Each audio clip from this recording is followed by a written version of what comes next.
Last season we had a lot of the big camps to do, which was quite challenging for us. This season there's less of that, but more smaller sets. It's been as exciting again, I think, as last year, but in a different way.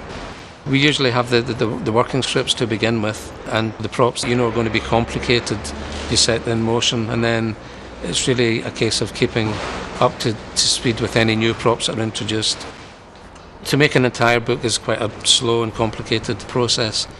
But for any of the books that are actually being read, we had to have the books go to a publisher in London and actually be made up and bound.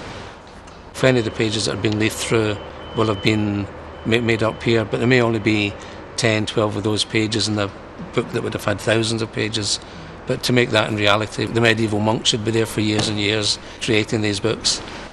You'll be pleased to learn I've saved the crown hundreds of thousands. The pig pen, we had actually put real pig shit in, but it was so unpalatable, the smell was fairly dreadful, that we then had to take it all back out again.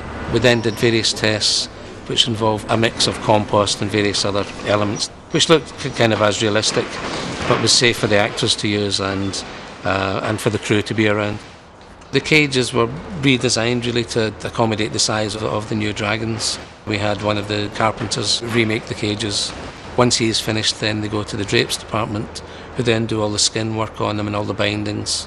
And from there they then go to the prop painter and his department, who then work on the aging of them all to look as if the dragons have been living in the cages.